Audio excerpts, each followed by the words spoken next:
راولپنڈی میں بہت بڑا کریک ڈاؤن کیا ہے، حسام نیازی کو گرفتار کیا ہے، صدیق جان کو کیا ہے، ہمارے 60-70 جو غریب ورکر ہیں بغیر کسی سرچ وارنٹ کے ان کے گھروں میں داخل ہوئے ہیں، کچھ لوگ نہیں پکڑے جا سکے۔ یہ الیکشن سے فراری ہیں، یہ عمران خان کی گرفتاری مسئلہ نہیں ہے، گرفتار تو ہوتا رہتا ہے، میری آج تاریخ تھی۔ اصل مسئلہ یہ ہے کہ یہ اس کو نااہل قرار دے کر تحریک انصاف پر پابندی لگانا چاہتے ہیں، کیونکہ یہ الیکشن نہیں کرانا چاہتے۔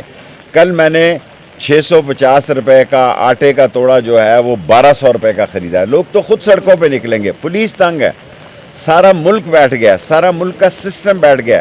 دنیا میں ان کو 5 روپے کہیں سے امداد نہیں ملی، 5 روپے ان کو کہیں سے امداد نہیں ملی۔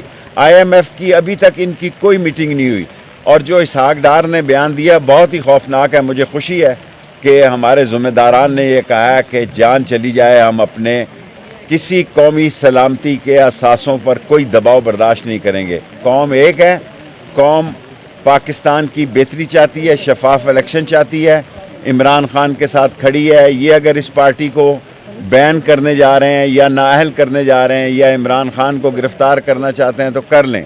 میں ابھی 16 دن ہو کر آیا ہوں، آج کا یہ جھوٹا کیس ہے، میرے گھر میں ڈکیتی ڈالی ہے، میرے پیسے نکال کے لے گئے ہیں۔ رات کو 2 دن پہلے 2 ٹیلی فون میرے گھر چھوڑ گئے ہیں، 3 ٹیلی فون پڑے ہوئے ہیں میرے سٹاف کے، اور میرے پیسے نکال کے لے گئے ہیں، گنے اور گاڑیاں واپس کر دی ہیں۔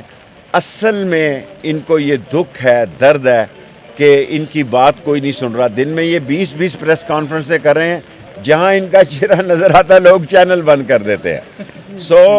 چٹان کی طرح انشاءاللہ تعالی ڈٹے ہوئے ہیں عمران خان کے ساتھ۔ اور باجوہ صاحب نے جو کہا بہت دکھ ہوا، میں تو ایسا بندہ نہیں ہوں، میں تو واحد وزیر ہوں جو کیبنٹ کے اندر کہا کرتا تھا جب مہنگائی تھی، اور آج عمران خان جو بھی قوم کو اچھا ہے وہ قوم کو آگے لے کے جانا چاہتا ہے۔